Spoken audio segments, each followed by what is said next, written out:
Since humans learned to cultivate the land and store the surplus, an invisible force began to silently weave itself between their relationships. It wasn't the fire. It wasn't the wheel. It wasn't even the writing. It was the debt. A promise. A compromise. An invisible thread that unites two people through time. From the moment a farmer lent grain to his neighbor in exchange for returning it with the harvest. From the moment a merchant advanced money to a craftsman to receive his goods in the future. From there, debt has ceased to be a simple economic agreement and has become a tool of power. Because he who must, obeys.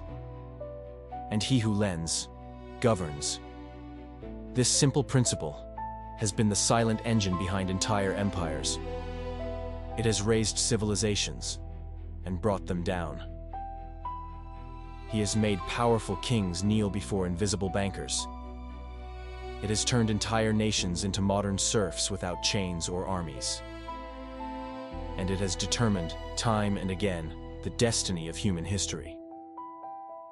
The earliest records we have of debt do not mention money, banks, or interest. They speak of clay tablets in Mesopotamia, of borrowed harvests, of promises written with reed pens on wet clay. And yet, in those primitive marks was already contained the germ of the system that governs the world today. Over time, the exchange gave way to expansion, and expansion demanded armies, and the armies demanded loans. This is how Rome built its empire not only with legions, but with credits. Farmers mortgaged their land to finance campaigns. Merchants advanced supplies with promises of loot. And the state intervened to rescue the powerful when debts threatened to burn down the Republic. When Rome fell, it did not fall solely under the weight of barbarian invasions. He also did so under the weight of an economic structure that was rotten from within. An empire that owed more than it could collect. A system in which citizens were no longer masters of their destiny, but perpetual debtors of an increasingly powerful financial elite. Centuries later, in the twilight of the Renaissance cathedrals and palaces, power no longer resided on the throne. He resided in the banking houses of Florence, Genoa, and Venice. The Medici, the Bardi, the Peruzzi lent money to kings, popes, and emperors. They financed wars that redrew the map of Europe. And when monarchs couldn't pay, bankers didn't fall for them. On the contrary, they grew in power. Because the throne could break, but the debt kept collecting. With the discovery of America, debt became globalized. Spain extracted mountains of gold and silver, but even that colossal treasure was insufficient to settle its obligations. The riches of the New World were dissolved in wars, interest, and ever-increasing loans. And while the Spanish monarchy was collapsing, England was perfecting a different model: public debt. It no longer depended on the king's coffers, but on the credit of the entire nation. And with that credit, he financed an empire that spread across 5 continents without the need for infinite armies. In the 20th century, debt ceased to be a tool for building empires. It became the empire itself.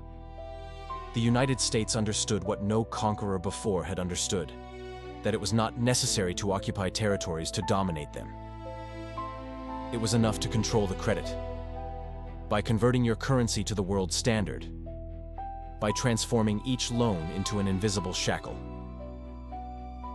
This is how the modern financial order was born. A system where nations are not invaded, but refinanced. Where public policies are decided not in parliaments, but in the offices of the IMF and the World Bank. In which sovereignty is negotiated in terms of terms and interests. And where debt is no longer a contract between 2 parties. It is the foundation on which the entire global power structure is supported. This audiobook is a journey through more than 4 millennia of history. From clay tablets in Mesopotamia to treasury bonds in Washington. from debt slavery in the ancient world to modern states subjugated by their creditors, from empires conquered with swords to those ruled with balance sheets. It's not a numbers story. It's a story of power, of ambition, control, and how humanity, time and again, has surrendered its destiny in exchange for promises written on paper. Get ready to see the world through different eyes, because once you understand how the empire of debt works, you won't be able to stop seeing it in every corner of the story. Not even in every political decision. Not even in every financial crisis that shakes our lives. Because in the end, debt is not just a tool. It is the invisible narrative that has written the destiny of entire civilizations. And maybe is still writing ours. Chapter 1. Debt, the invisible invention of power. Debt isn't just a number written on a piece of paper or a figure that appears on a bank screen. It is, in essence, a promise. A word given in the present that commits the future. Since the dawn of humanity, when the first communities began to exchange grains, animals, or tools, an idea appeared that would change the course of history: the obligation to give back. And in that obligation, an invisible power was silently born. Debt became more than just a financial agreement. It became a spiritual bond, a social tie, a bond that united people under rules that weren't always visible. Those who owed were marked, subjugated, and conditioned. And those who lent acquired a power that transcended currencies and goods, the power to control the time and decisions of another human being. When we think of the great empires of history, we tend to imagine them as armies, walls, and conquests. But at the heart of all of them was something more subtle. Debt as a tool of expansion, as the root of domination, and at the same time, the seed of downfall. Debt was the ghost that haunted temples, palaces, and markets, invisible but ever present. The first priests and kings understood that it was not enough to govern bodies and territories. They also had to govern promises. On the clay tablets of Mesopotamia, more than 4 millennia ago, the first accounts, the first records of loans and deferred payments were engraved. And with those strokes in clay began a social order that would continue to this day. Debt became religion when it mixed with morality. Whoever didn't pay was guilty, and their guilt wasn't just economic, it was also spiritual. That invisible weight generated castes, divisions, and hierarchies. The free and the indebted, those who lent and those who lived under the shadow of duty. And although empires changed faces, that dividing line remained firm as an unquestionable truth. The history of debt is also the history of power. Because ruling by the sword is costly and risky. Ruling by debt, on the other hand, is subtle and lasting. There's no need to deploy legions or build walls. A contract, a seal, or a signature is enough. In that seemingly small act, an empire could extend its influence thousands of miles. Every promise written in clay, papyrus, or paper was another stone in the building of civilization. But it was also an invisible chain that limited millions of lives. Empires learned that debt was a more effective weapon than spears, because it forced people to obey not out of immediate fear, but out of the hope of one day fulfilling their promise and freeing themselves. And that hope became the mortar of entire systems of domination. Debt, then, was not a neutral invention. It was an instrument of control. And like every instrument of power, it was born surrounded by justifications, sacred narratives, and rules that sought to make it legitimate. Just as weapons need soldiers, debt needed judges, scribes, and priests to attest to its authority. And since then, it has never stopped growing. Today, when we hear the word debt, we think of banks, interest, or credit cards. But the root is much older. Debt is the way time was commodified, the way the future became a resource that could be bought, sold, or mortgaged. Every empire, from Mesopotamia to the present, found in this mechanism the possibility of perpetuating itself, and at the same time, the trap that would one day lead to collapse. Thus begins our journey. A journey through the kingdoms and nations that rose up on debt and ended up collapsing under their own weight. a story that will take us from clay tablets to global financial markets, showing that, although the forms and names may change, the heart of history continues to beat with the same force. The invisible heartbeat of debt. Chapter 2. Mesopotamia, the birth of credit. When we talk about the origin of debt, we must look much further back than modern banks or government bonds. We must travel back to a time when trade was a simple exchange of goods, to a world where words were more valuable than metal, and where the future began to be written on small clay tablets. More than 4 millennia ago, in the fertile lands between the Tigris and Euphrates rivers, one of humanity's first complex civilizations flourished, Mesopotamia. There, in cities like Uruk, Lagash, and Babylon, debt was not only an economic tool, it was a fundamental pillar of the social order. There, in cities like Uruk, Lagash, and Babylon, debt was not only an economic tool, it was a fundamental pillar of the social order. The clay tablets that have survived the millennia tell us surprising stories. On them, scribes recorded loan agreements, obligations, deferred payments, and interest.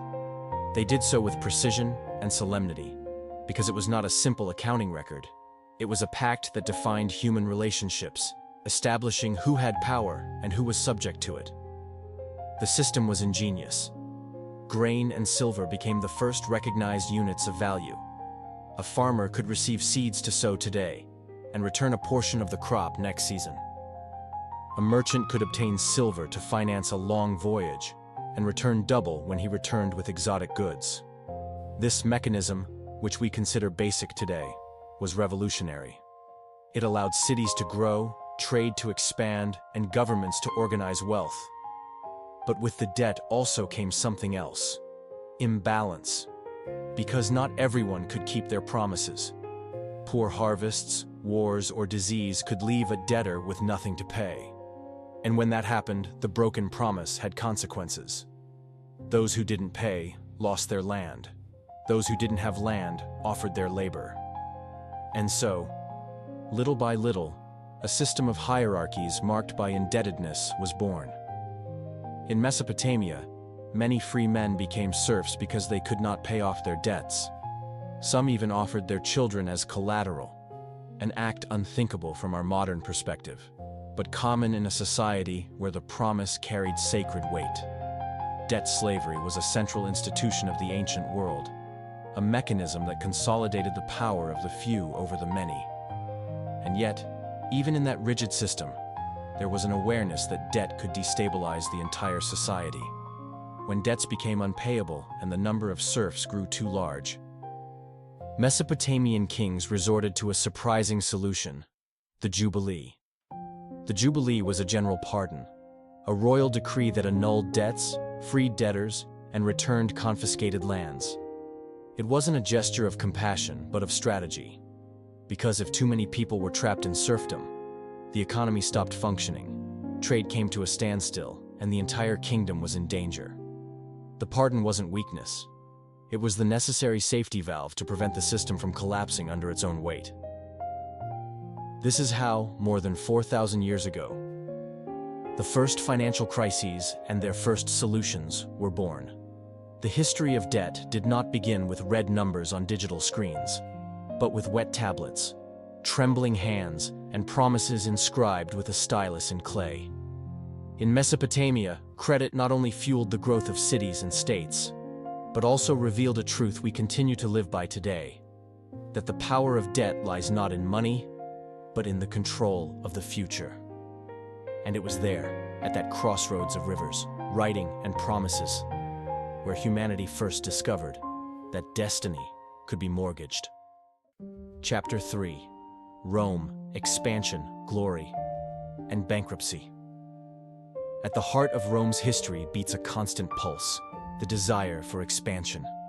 From a small town on the banks of the Tiber, the empire spread to dominate vast territories, legions marching under glorious banners, roads linking continents, and laws that shaped the Western world.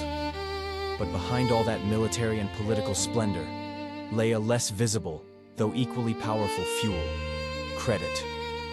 Rome understood early on that war is not won with swords alone. It is one with supplies, with logistics, with the ability to sustain armies for years in distant lands. And to finance it all, the Roman state turned to debt.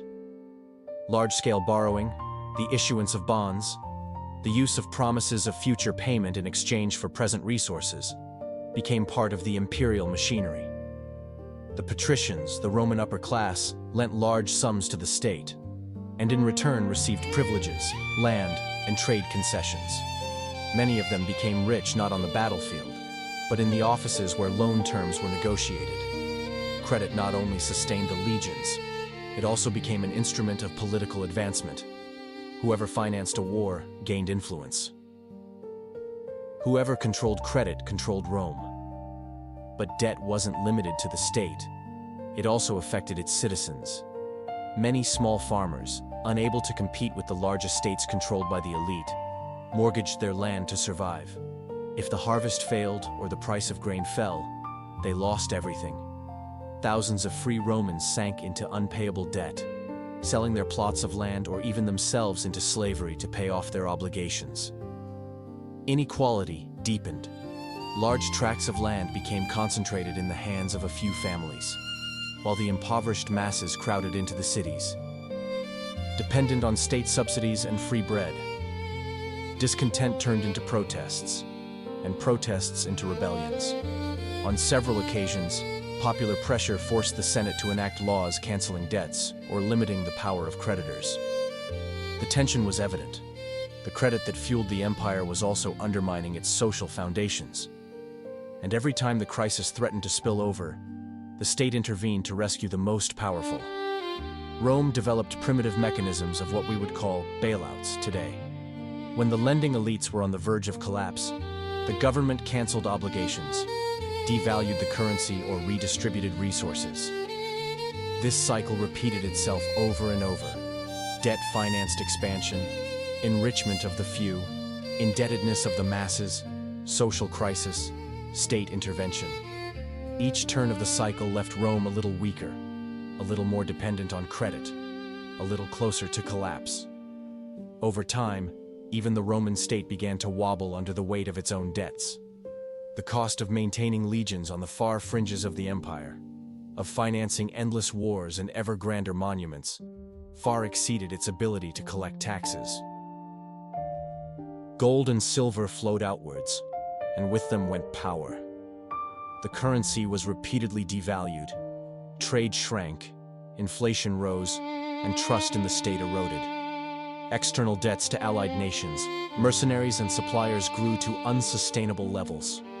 Rome, the colossus that had dominated the known world, began to fracture from within. Just as credit had been the engine that fueled its glory, it was also the poison that accelerated its fall. Rome was not defeated only by barbarian invasions or moral decadence. It was weakened by centuries of dependence on credit, by decisions that mortgaged the future to sustain the present. And so the Eternal City teaches us a lesson that still resonates today, that even the mightiest empires can fall, not for lack of armies, but for too much debt. Chapter 4. Medieval Bankers. The Money Behind the Throne. In the somber silence of Gothic cathedrals and the murmur of medieval markets, something more powerful than swords or crowns was beginning to pull the strings of the world. It was not the roar of armies, nor the power of faith, but the constant whisper of credit. In the gloom of the workshops of Florence, Genoa, and Siena, new invisible forces were emerging, capable of bringing kings to their knees and elevating simple merchants to the rank of rulers. It was the birth of an empire without borders, the empire of money. The 13th and 14th centuries saw the rise of Europe's first banking dynasties. Families like the Medici, the Bardi, and the Peruzzi didn't need armies because their weapons were accounting books and bills of exchange. What began as small exchange houses dedicated to transferring money between cities soon grew into an international financial system connecting Florence with London, Paris, Avignon, and Constantinople. The business was simple, but devastatingly effective, lending to those who needed money most, kings, popes, and emperors, in exchange for favors, concessions, and political privileges. The Bardi family, for example, financed much of England's war against France in the 14th century, lending huge sums to King Edward III. The Peruzzi did the same, extending credit to European monarchs at rates that ensured colossal profits, as long as the king could pay. But history showed that sovereigns were terrible payers. When Edward III declared bankruptcy in 1340, both Bardi and Peruzzi were plunged into bankruptcy. Yet the lesson was clear. Financial power could collapse empires, but it could also outlive them. At the center of this credit revolution were the Medici, whose rise from modest Florentine bankers to become the most powerful family in Europe was meteoric. Through strategic loans to the papacy, they financed wars, crusades, and lavish artistic projects. Their bank became the circulatory system of European power, moving capital between kingdoms, buying goodwill, and even placing its own members on the throne of St. Peter. Under Leo X and Clement VII, two Medici popes, the fusion of money and religion reached its climax. But this new order was not without risk.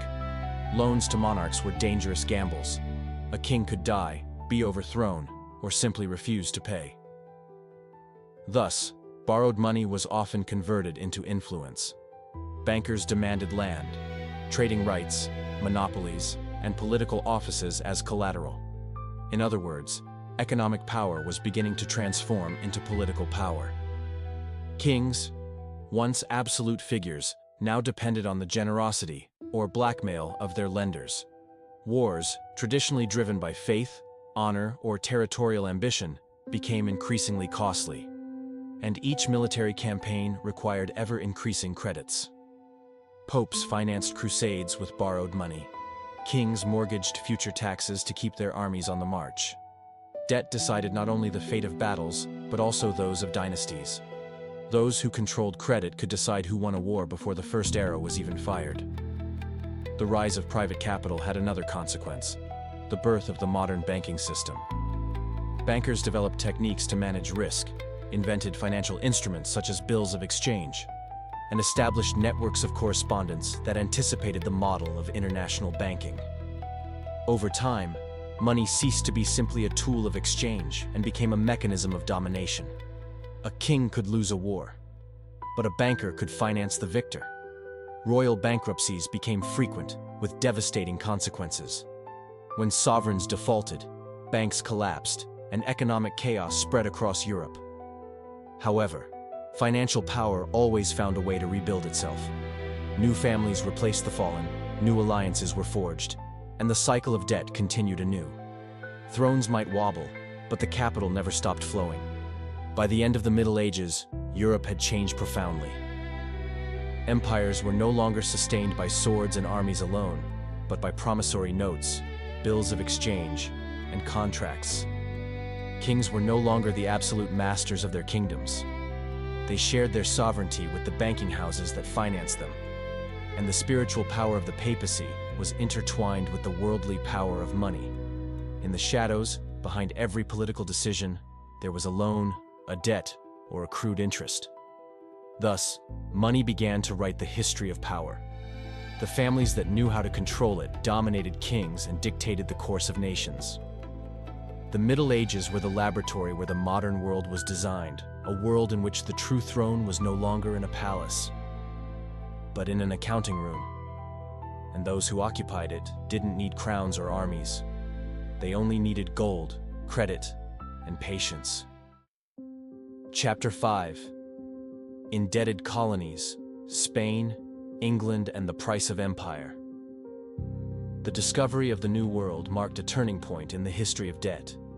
At the end of the 15th century, when Spanish caravels returned laden with gold and silver from the Americas, it seemed that the power of debt had been defeated by the weight of metal. The treasures of Peru and Mexico filled the coffers of the crown, cathedrals rose to the sky, and the Spanish Empire stretched across entire continents. But beneath that imperial glow lay a less glorious reality. The constant flow of riches did not solve the debt. It only masked it. During the 16th century, Spain became the most powerful power in the world. Its empire spanned territories in the Americas, Europe, Africa, and Asia. But every conquest, every war, every fleet sent across the ocean came at an astronomical price. And although the galleons arrived in Seville full of gold, that money was almost immediately taken from the royal coffers, used to pay for armies, bureaucracies, religious campaigns, and above all, interest. Spain, the richest nation in precious metals, was also the most indebted in Europe. Gold did not create sustainable wealth. On the contrary, it destroyed local industry, triggered inflation, and fostered dependence on foreign credit. German, Genoese, and Flemish bankers financed the Habsburg Wars with loans at ever higher rates. In return, they received trade concessions, rights to colonial tributes, and control over the Spanish economy itself. In 1557, 1575, and 1596, the monarchy declared bankruptcy. The empire that dominated the world was unable to pay its debts. The paradox was evident. The vastest empire ever seen was collapsing not from a lack of riches, but from an excess of them. Spain did not use its metal to create a productive economy, but to fuel an increasingly costly military and bureaucratic machine. Gold, instead of freeing the state from debt, made it dependent on it. Each new war required more loans.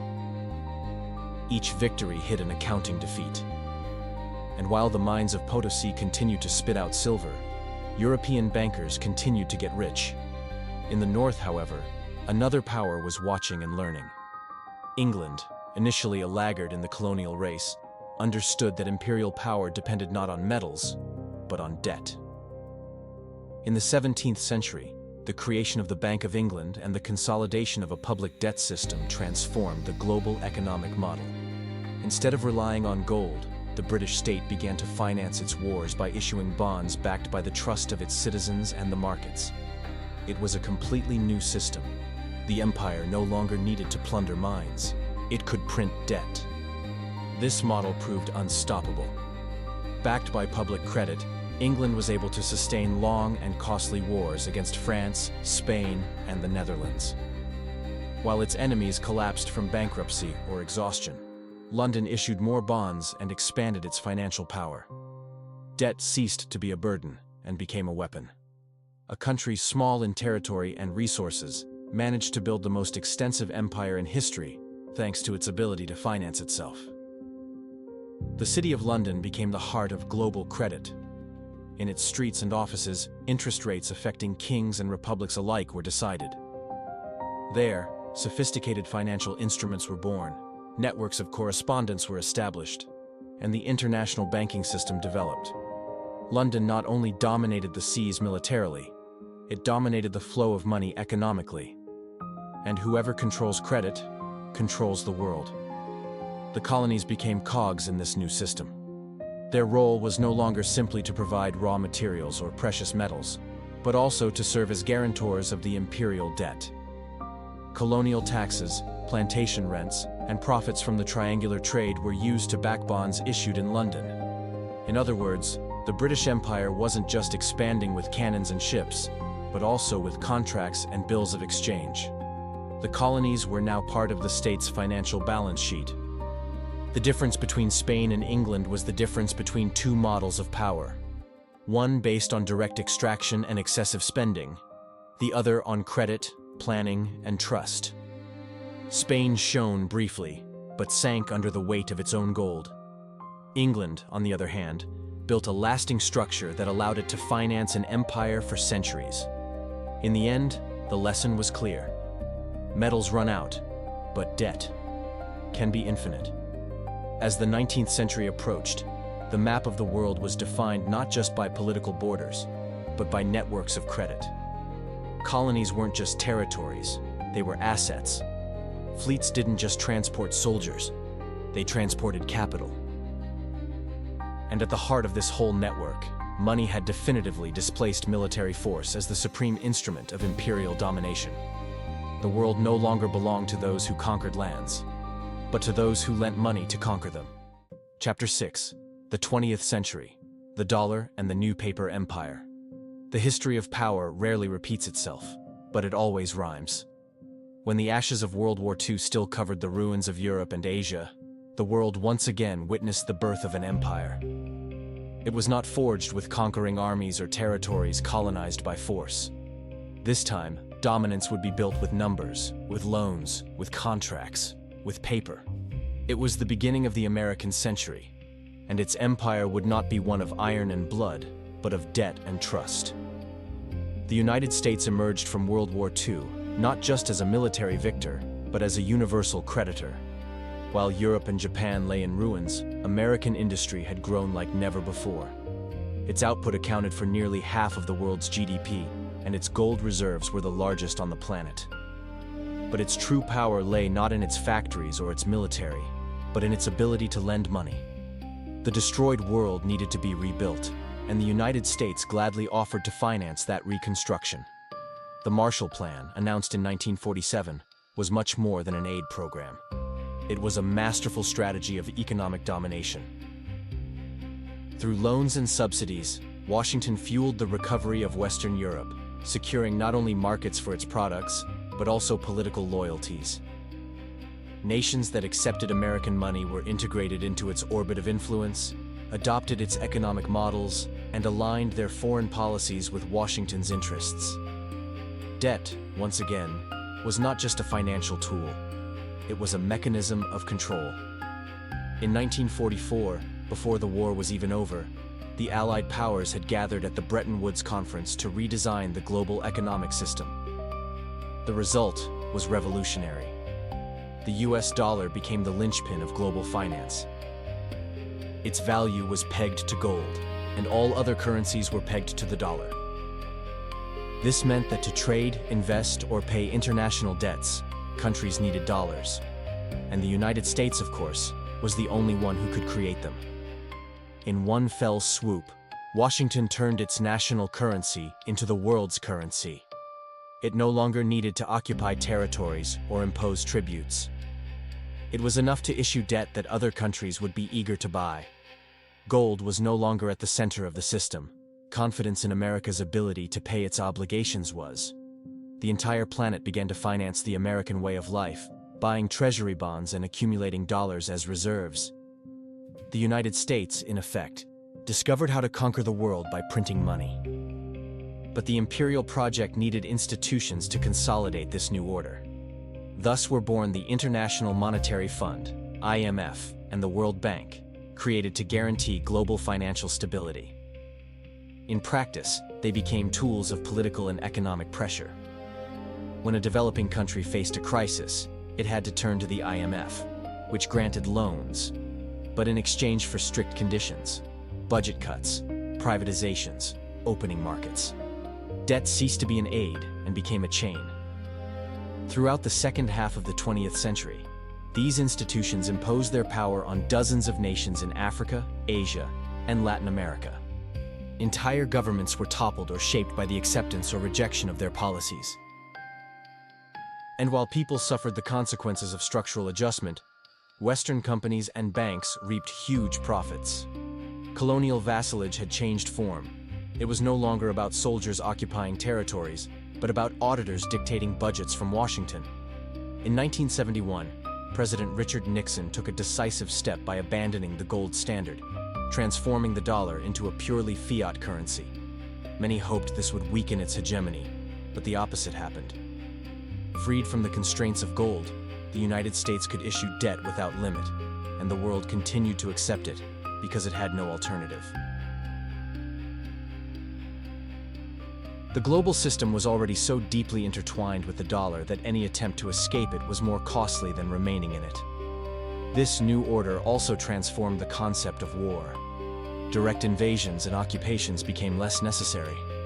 A country could now be subdued through financial sanctions, credit blockades, or speculative attacks on its currency.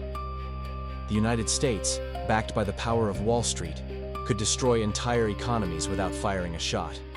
The 20th century proved that debt could be as lethal as cannons, and far more profitable. The Pax Americana, as this period of hegemony was called, was not a traditional empire. It had no marked borders or viceroys governing colonies. It was an invisible empire, sustained by trade treaties, capital flows, international loans, and central banks. And, Like all empires before it, it also sowed the seeds of its own decay. A system based on infinite debt inevitably generates imbalances, crises, and resistance. But meanwhile, the entire world revolved around the dollar. Thus, history repeated itself in a new guise. Where once there had been Roman legions, now there were treasury bonds. Where once tributes were levied, now refinancing agreements were signed. And where once vassals sent gold to the mother country, now they sent interest payments. Debt, as always, remained the supreme instrument of power. And the 20th century proved that paper, well managed, can rule the world as effectively as the sword. Chapter 7: Modern Vassals. The invisible empire of the 21st century. The world of the 21st century no longer resembles the map of old empires. There are no borders drawn in blood or flags planted in conquered lands. There are no viceroys, no colonial governors, no armies marching under the hot sun of foreign lands. And yet the global power system lives on. Only now it is invisible. Instead of legions, there are flows of capital. Instead of cannons, there are contracts. And instead of iron chains, there are chains of debt. Today, a nation's sovereignty is no longer measured solely by its flag or its institutions. It is measured above all by its balance of payments, its bond rating, and its ability to access international credit. A country may have an army, a president, and a constitution, but if it is drowning in debt, its room for political maneuver is minimal. Its budgets depend on the approval of multilateral organizations. Its strategic decisions must please the markets. And its internal reforms are often dictated from offices thousands of miles away. The dynamic is always the same. A country in crisis turns to international loans. The money arrives quickly, but never without conditions. The creditor, be it the IMF, a banking consortium, or a lending country, demands structural reforms, privatizing state-owned companies, reducing social spending, opening markets to foreign investment. The measures, justified in the name of economic efficiency, end up weakening the state, concentrating wealth, and deepening dependency. When the debt cycle begins again, the country is even more vulnerable than before. This perpetual cycle has transformed many nations into modern vassals. They no longer obey a visible metropolis, but rather a diffuse network of global creditors, investment banks, sovereign wealth funds, international financial institutions. They determine which policies are responsible, which governments are trustworthy, and which countries deserve credit. Parliaments can vote on laws, but it is rating agencies that decide whether those laws are sustainable. Sovereignty, in much of the world, is now a conditional concept. However, a new player has emerged on this global chessboard that has changed the rules of the game: China. Through its ambitious Belt and Road Initiative, Beijing has extended its influence across Asia, Africa, Latin America, and Europe. Its strategy is simple and powerful. Offer massive loans to finance infrastructure, ports, railways, roads, dams, that transform entire economies. Recipient countries gain immediate development, but in return, they take on colossal debts. And if they cannot pay these debts, they must make strategic concessions, control of ports, access to natural resources, or political agreements favorable to China. This new imperial model doesn't require invasions. A country can remain formally independent and still find itself caught in Beijing's orbit.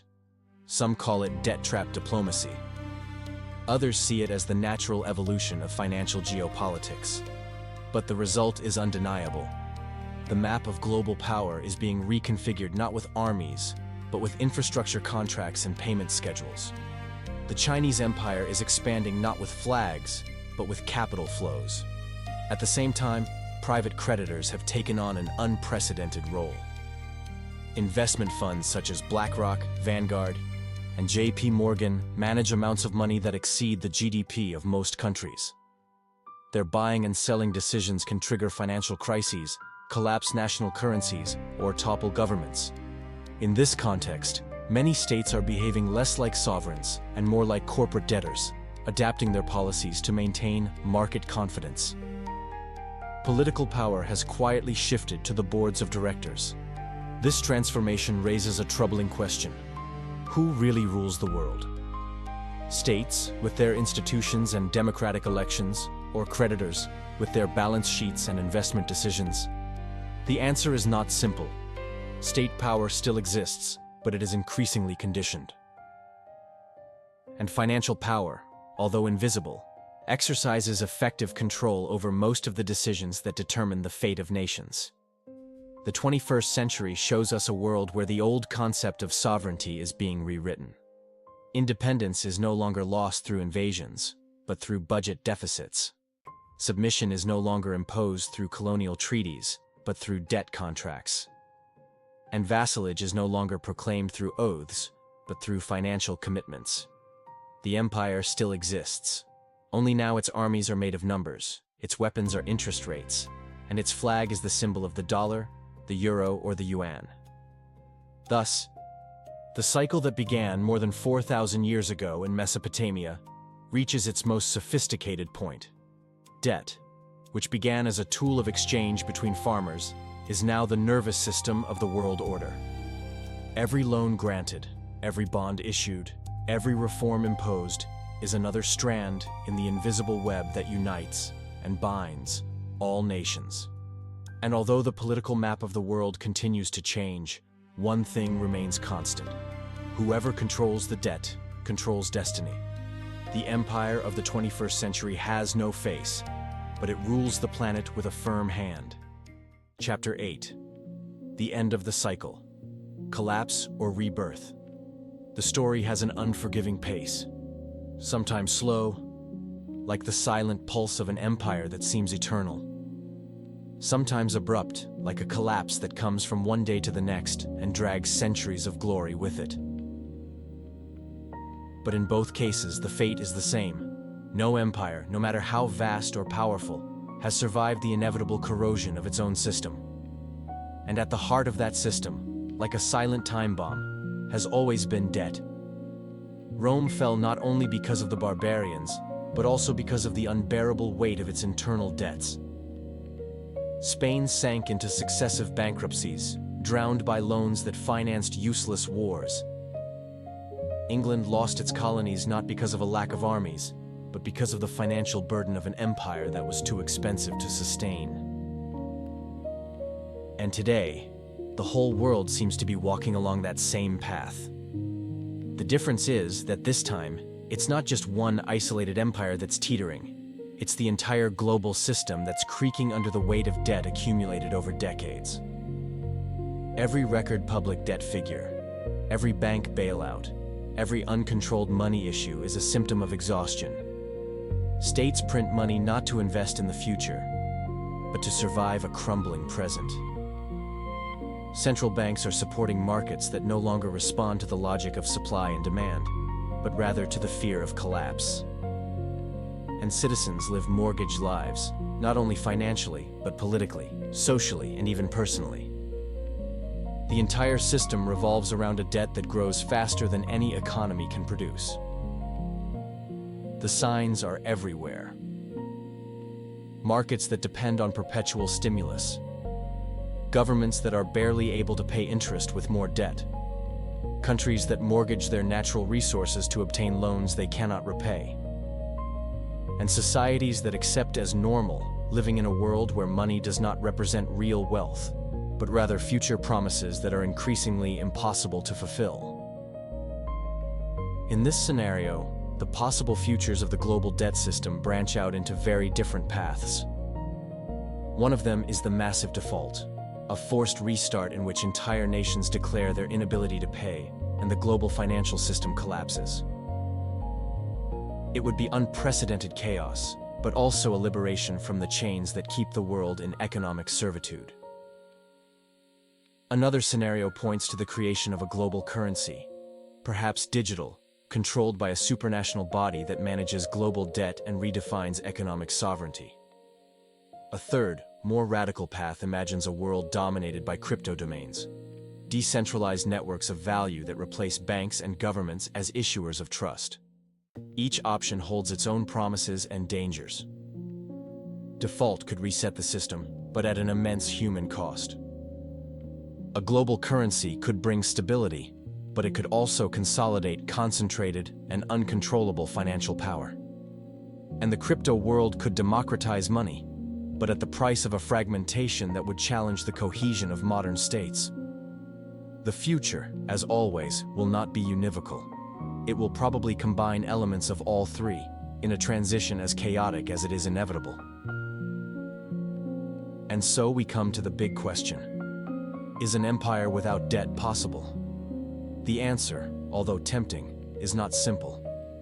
Debt has been the fuel of human expansion as much as its poison. It has funded exploration, science, industry, and progress. But it has also fueled wars, inequality, servitude, and collapse. Perhaps the real lesson is not to eradicate debt, but to tame it. Learn to use it as a tool and not as a chain. Make it serve people, not people serve it. The empire of debt, like all empires, will eventually transform. Perhaps it will disappear with a bang, or slowly dissolve into a new economic era.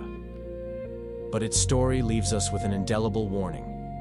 No structure can grow forever without exhausting that which sustains it. And when that exhaustion comes, the fall is not the end. It is simply the beginning of another cycle, another order, another way of understanding power and value. Because at its core, collapse is not death. It's a chance to start over. And maybe, just maybe, this time we'll learn to build a world where credit isn't slavery, where debt isn't destiny. A world where true power is not measured in accumulated interest, but in conquered freedom.